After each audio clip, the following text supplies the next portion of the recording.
It all started with a phone call I wasn't supposed to get. Grandpa. Noah's voice cracked through the receiver, barely holding together. He said I stole it.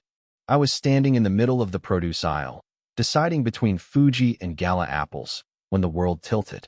My grip on the shopping cart tightened, and I could feel my heart sink, like a coin dropping into a deep well. Who said that? I asked. Alan, he whispered, voice hollow. He told Mom I stole the money from his wallet. $800. I didn't. I swear. Noah is 17. He's quiet, bright, always scribbling in those spiral notebooks he carries everywhere. I helped raise him after his father passed. My son, Daniel, a car crash that still feels fresh 7 years later. Since then, my daughter-in-law married Alan Whitaker, a man I never liked but tolerated for her sake. For Noah's, I heard rustling on the other end, then muffled voices. When he came back on, he sounded smaller. They're sending me to stay with Aunt Kelly for a while. Alan said I'm not welcome here until I come clean. I didn't say anything for a moment. Couldn't. I was too busy imagining the look on Noah's face as his mother, who I once thought would do anything to protect him, packed his clothes into a duffel bag and stood silently while her husband threw my grandson out of his own home. The apples dropped from my hand and rolled away across the floor. When I pulled into the driveway of their suburban townhouse half an hour later, Kelly was already loading Noah's things into her SUV. Noah stood off to the side, arms folded, eyes red but dry. Alan greeted me at the door. Frank, he said like we were old poker buddies. I know this isn't ideal, but you're a coward, I said. He blinked. Excuse me. You heard me. His face hardened. Your grandson's a thief. Took the cash right off my dresser. Nobody else was home. I work hard to provide. You don't work hard. I cut him off, stepping closer. You play dress up as a man who earned something, and you will regret what you just did. I didn't yell. I didn't hit him. I didn't even curse. But something in my tone must have struck bone, because he didn't say another word. Just stood there, jaw clenched, staring at me like he wasn't sure whether to argue or run. When I got back in my car, I didn't go home. I drove straight to the branch of Georgia State Credit Union, where I'd once helped Alan open his first business account. I may be retired now, but I spent 42 years as a forensic accountant.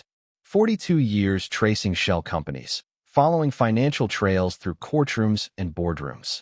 I know how people hide money, and more importantly, I know what it looks like when someone's empire isn't built, it's stolen.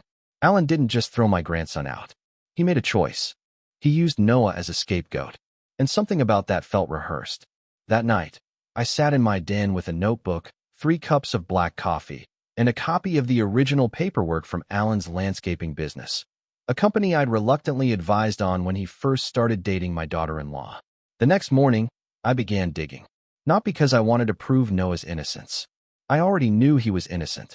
No, I was digging because I had the overwhelming sense that this wasn't about $800. It was about a man who had more to hide than he wanted anyone to find. And I was going to find it. The last thing Alan Whitaker ever should have done was teach my grandson shame. The second to last was underestimate me. Noah didn't speak much when I picked him up from his aunt's house. He sat in the passenger seat with his hood pulled up, one knee bouncing, eyes on the road, but not really seeing it. I didn't push him to talk. I asked if he was hungry, and he said no. I asked if he had his charger, and he nodded. I asked if he wanted to stay in the guest room, or if he preferred the pull-out sofa, and he mumbled that either was fine. That's all I got out of him. The boy who used to fill my kitchen with questions about circuits and cameras now moved like someone 10 years older, carrying a silence that hadn't been there a week ago. It wasn't the kind of silence that needed comforting.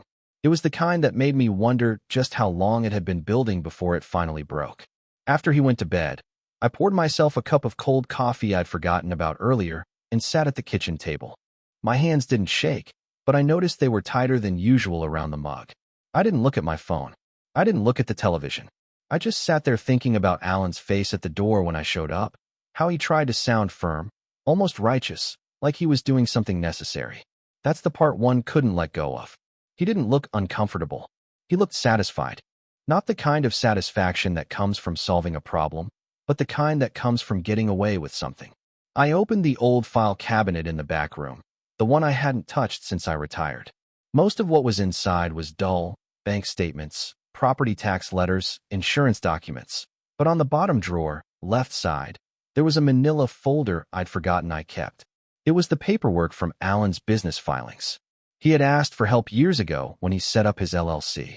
I remembered giving him advice on vendor payments, equipment depreciation schedules, and what to avoid if he didn't want trouble with the IRS. He hadn't followed most of it. Said later that he found a simpler way. That should have told me something. I looked through the statements. The amounts jumped out almost immediately. They were too smooth, too uniform, no real seasonal change. Every quarter looked like the last one, except for minor differences that didn't make sense given the kind of business he ran. I started to write them out by hand. That's always how I worked best. It helped me see what didn't belong. There were vendor names I didn't recognize, companies with bland titles and addresses I didn't trust. I pulled up the Georgia State Business Registry. 2 of the vendor names didn't exist as actual companies. A third was registered out of Florida to a P.O. box that I traced to a UPS store. The payments were frequent and suspiciously identical, always just under $10,000. That was no accident. It was the threshold amount. Any transaction above it would trigger bank reports. He knew what he was doing. I didn't sleep that night. I spent the next day going through everything. Not just the payments, but the ownership structure. His business wasn't complicated on the surface. But behind the LLC, there were sub-entities, holding names, and a few accounts that didn't match up with the reported income. One of them was registered to a trust. That stopped me. I dug deeper. The trust was listed as GFCS, with Noah's full name as the beneficiary. It had been funded steadily over 2 years, always from consulting or professional services charges listed as expenses in the main business account. But the name wasn't what froze me. It was the withdrawal. Exactly $800, made 4 days before Alan accused Noah of stealing that same amount from his wallet. I stared at the screen for a long time. It wasn't a coincidence. It wasn't poor timing. Alan had created a false story to explain money that he'd moved himself from an account in Noah's name, which the boy didn't even know existed. He pulled the money out, then used the loss to make Noah look like a thief. That way, if anything ever came up, if the trust was discovered or the movement of funds flagged, he had a convenient explanation. A troubled teenager. A family dispute. Nothing criminal. He didn't just lie. He used Noah as a shield. A fall guy. That was the moment I knew this wasn't just something to fix. It wasn't something to report. This wasn't about making sure Alan paid a fine or spent time in court. That would have been too clean, too official. No, what he did required something different. Something slower. I didn't want him punished. I wanted him exposed. I called Maggie the next morning. She'd worked IRS investigations before she retired to her lake cabin. She picked up on the second ring and asked what kind of trouble I was about to drag her into. I told her I had something she needed to see and that I didn't want it on the record. She said she had fresh coffee and 2 hours before her husband came back from fishing. I drove out there with a folder full of printed statements and a thumb drive with copies of everything else. I didn't say much while she read through it all. I let her work the way she used to, quiet, focused, making notes in pencil and stacking the pages in the order she wanted them. When she finally looked up, her expression wasn't surprised. It was tired. He's been laundering through his own kid, she said. Using a trust as a pass-through, fake vendors to push out payments, and funneling it all back into personal accounts. And this started at least 2 years ago. I nodded. And the 800 covered the withdrawal, she said. He needed a story in case the trust showed up. I didn't respond. She kept flipping through until she got to the last page. Then she pushed the folder toward me and leaned back. You could call the IRS tip line, she said. They'd take this. But it would take months, maybe years. He might pay a settlement and keep going. If you want him gone, really gone, you'll need to hit him where it counts. Not jail. Cash flow. That's the plan, I said. I want him bled dry. Slowly. I want every account examined, every payment flagged. I want him tied up in audits for the next 10 years. She nodded once. Then you'll need to make this loud in the right places and quiet in the others. Give me a week. I'll show you how to start. When I got back home, Noah was sitting at the kitchen table with his notebook open, but his pen still. He looked up when I walked in, unsure whether to ask what I'd been doing. I didn't tell him. Not yet. I just asked if he wanted tea. He said yeah. That was enough for now. By the time Sunday came, I had something close to a blueprint. Maggie had spent the week pulling every legal thread she could find, and I had been organizing my own small war from a desk I hadn't used in 5 years. It wasn't revenge I was chasing in the traditional sense. I wasn't planning to destroy Alan in one move. That wasn't possible, and frankly, it wasn't satisfying. What I wanted was control. I wanted him to feel what it's like when everything you've built, every piece of false confidence you stand on, begins to sink inch by inch beneath you. And there's no storm, no fire, no loud collapse. Just a slow, suffocating descent into consequences you can't argue with or talk your way out of. The trust account in Noah's name was the first pressure point. I prepared a letter, written in professional, distant language, addressed to the bank holding the trust. It referenced concerns regarding mismanagement and unauthorized use, with attached supporting documents showing the recent transfer activity, including the $800 withdrawal Alan claimed Noah had stolen. I didn't sign the letter as Noah's grandfather. I signed it as a concerned party with power of attorney over Noah's affairs. A power Noah had signed over to me the night before after I told him, in plain terms, that Alan had used his name for things he didn't understand. He didn't ask questions.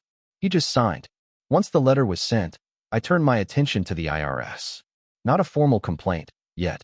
Just a single anonymous packet, mailed from a town 2 hours away, containing copies of vendor invoices that didn't line up, with handwritten notes pointing out the irregularities. It was enough to start a file. Nothing that would trigger an immediate audit, but enough to draw a pair of eyes when his name came up again, which it would. The more strategic part of the plan involved the people Alan thought would protect him. His accountant, his business partner, his 2 largest commercial clients. The people who benefited from believing he was competent, transparent, and clean. They were the ones I wanted to quietly unsettle, so I sent each of them something different. To his accountant, I mailed a page showing duplicate vendor charges. To his business partner, I sent a redacted copy of the trust account activity with a sticky note attached that simply said, "Was this part of the agreement?" And to the clients, I wrote a message pretending to be a small contractor who had not been paid on time by Whitaker Grounds and Property Services. I included vague details, enough to plant doubt, not enough to accuse. Just pressure, applied gently. Maggie coached me through it all. She said Alan wasn't the kind of man who buckled under direct confrontation. He was the type who unraveled slowly when people around him started to ask the right questions. If he had time to prepare, he'd spin it, shift blame, claim miscommunication. But if things started collapsing one piece at a time, if the accountant stopped trusting him, if the business partner began pulling back, if clients hesitated to sign new contracts, that's when he'd start losing ground. And once that happened, we'd tighten the next loop. I hadn't spoken to my daughter-in-law since the day at the house. I didn't plan to, but I did find myself wondering how much she knew and what she had chosen not to see. She wasn't a fool, but people blind themselves when it's easier than asking difficult questions. Still, I couldn't imagine watching someone throw your child out and doing nothing.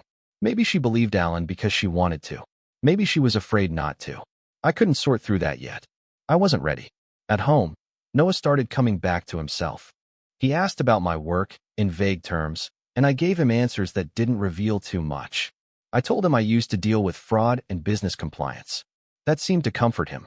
I asked if he remembered ever seeing any papers with his name on them, anything Alan had asked him to sign. He shook his head. Then he hesitated. There was one thing, he said. Last year, he said it was a scholarship form. Said it would help me qualify for some kind of financial aid later. I didn't really understand it, but he told Mom it was normal. That was all I needed to hear.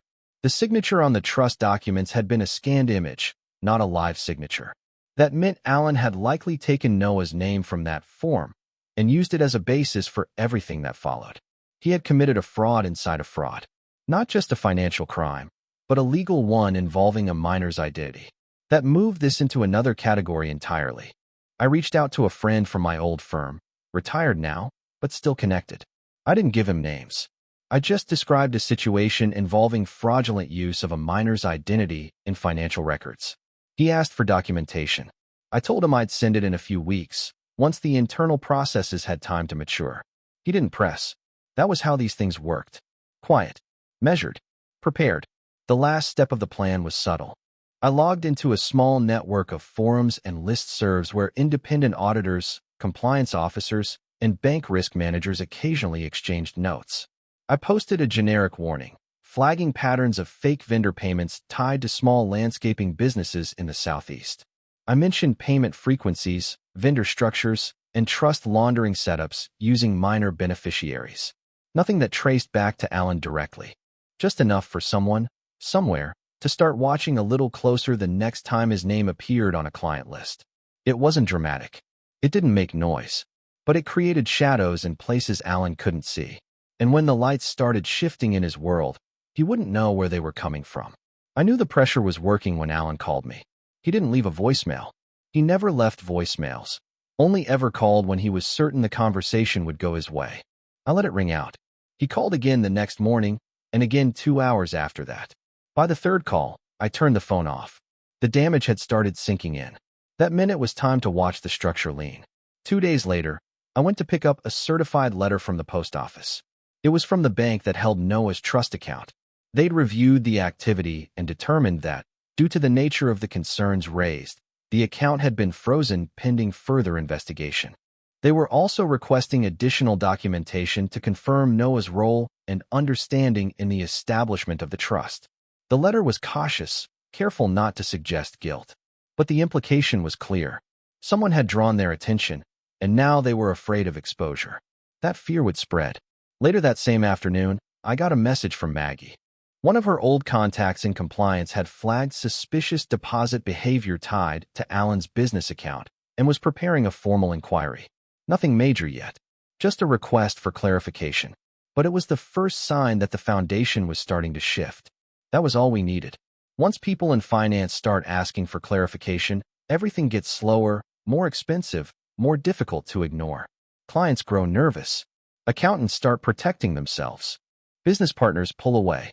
That's when a man like Alan begins to feel it, not as a threat, but as a leak he can't find. That night, I found Noah in the living room. He was flipping through a textbook he didn't need to study, sitting there more out of habit than interest. I asked if he wanted to get some fresh air. He nodded without a word. We went for a walk around the block, quiet at first, until he stopped at the corner and turned to me. "Why are you helping me so much?" he asked. "I mean, I know you're my grandfather, but I never expected." He trailed off before finishing. I looked at him for a long moment before answering. "Because he made you question who you are? That doesn't go unanswered." He didn't say anything back. He just nodded once and kept walking. That was enough. The next morning, Alan showed up at my door. I opened it without greeting him. He was wearing a blazer like he had somewhere important to be, but his eyes were restless. He didn't ask to come in. He didn't smile. "I don't know what you think you're doing," he said, "but this needs to stop." I stepped outside and closed the door behind me. "Do you mean the bank?" I asked. "Or the IRS? Or your clients? You'll have to be more specific." His jaw tightened. "You think you're some kind of vigilante? You don't understand the damage this is doing." "I understand it better than you ever will," I said. "I understand every number you moved and every lie you built to keep them hidden. I've worked hard for everything I have," he said, voice rising. "You don't know what it's like trying to run a business." "You used a child's name to hide money," I interrupted. "And when you needed a reason for the funds disappearing, you framed him. That's not what happened." I stared at him, silent, waiting. He looked away first. Then he shifted tactics. "You're going to ruin your daughter-in-law's life. You really think she'll come out of this untouched if this becomes public? The house, the savings, the business, she'll lose everything." "You made those decisions," I said. "Not her." He took a step forward. "You want to talk about decisions? You think this makes you better than me? You didn't stop any of it while it was happening. You didn't protect Noah until it was too late. You think freezing a few accounts makes you a hero?" "I'm not interested in being a hero," I said. "I'm interested in seeing you stripped down to the man you really are. No money, no clients, no cover. Just a man standing in the rubble of his own lies." Alan looked at me then, really looked, and I saw something in his expression shift. He had expected me to waver. He had expected anger, or emotion, or even some opening to negotiate. But I wasn't offering any of that. I wasn't interested in discussion. He saw it then. That the part of me he never respected, quiet, steady, methodical, was the very part that was dismantling him now. "You're doing this for revenge," he said finally. "No," I said. "I'm doing this because you mistook silence for weakness, and I want you to remember what it cost."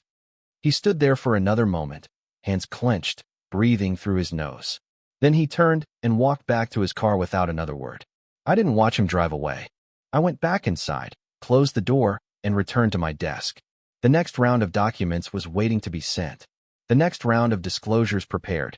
Alan's business license was up for renewal in 30 days.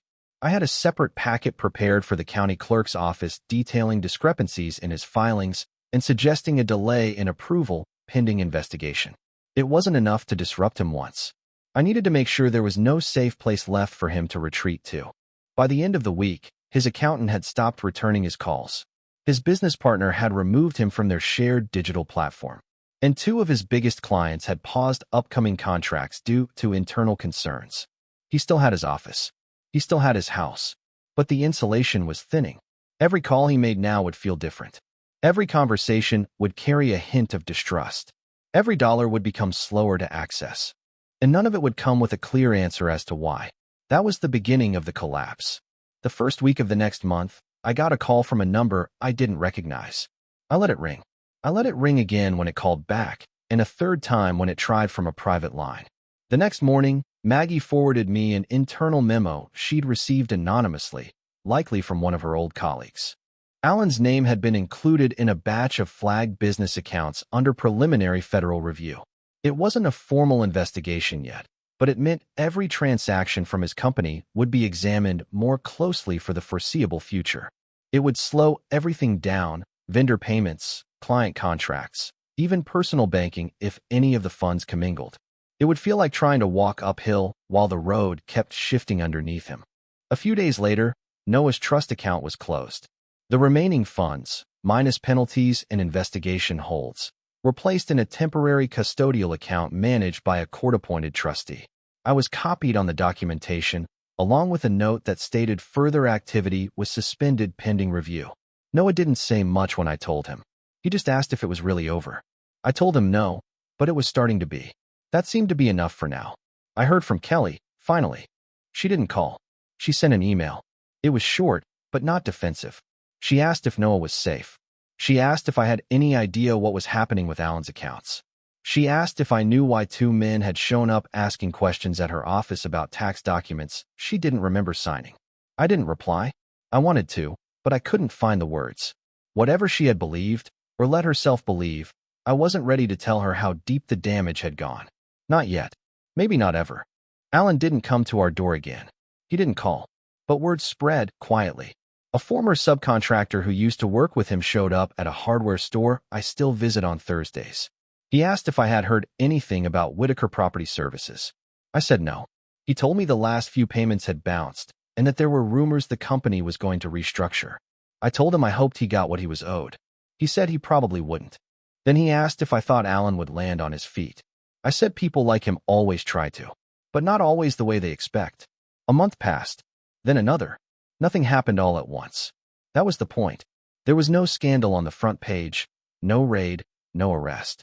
Just smaller signs. His business license was delayed, officially, pending verification.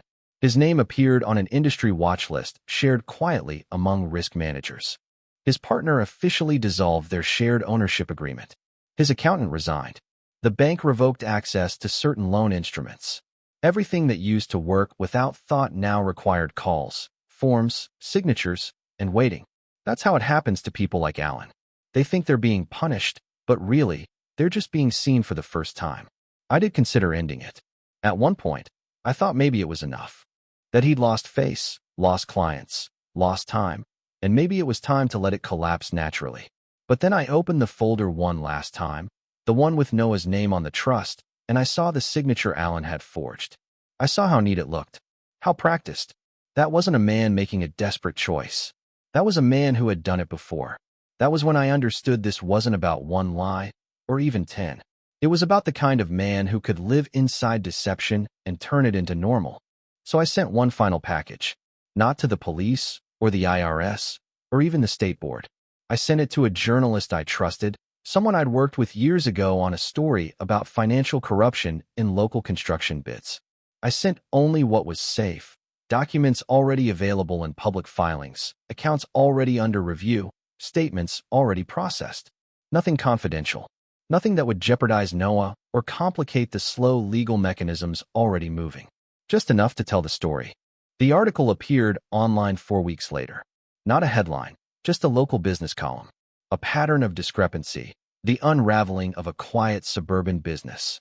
It didn't mention Alan by name in the headline, but it didn't need to. Anyone who knew him recognized the details. Anyone who didn't wouldn't care. The article didn't accuse. It described. It explained vendor inconsistencies. It showed dates. It raised questions. It asked why certain contracts had disappeared, why a trust was created and dissolved in silence, and why a company with such smooth numbers suddenly began freezing under scrutiny. It was careful, but it was complete. Alan wouldn't be prosecuted, at least not for now. But he'd never be trusted again. The people who smiled at him in meetings would hesitate. His name would come with a pause. He could rebuild, maybe, but not without a cost he'd never budgeted for, doubt. The last real conversation I had about any of it was with Noah. He was sitting in the garage, working on an old circuit board he'd found in one of the basement boxes. I sat beside him on the workbench. He asked if Alan would ever pay for what he did. I told him maybe not in court, but Alan would pay every time he had to explain himself. Every time a door didn't open. Every time a client hesitated. Every time a banker frowned at his application. Every time someone he thought beneath him walked away first. Not everyone gets the satisfaction of seeing justice delivered in full. But some people spend the rest of their lives explaining why they're not who they used to be. Noah nodded and went back to soldering. He didn't need more than that. That night, I packed away the last file. I labeled it Whitaker, closed. I didn't destroy it. I didn't hide it. I just filed it, quietly, in a box that would sit on a shelf until it was no longer needed. Some stories don't end with triumph. Some end with silence, and that silence says everything.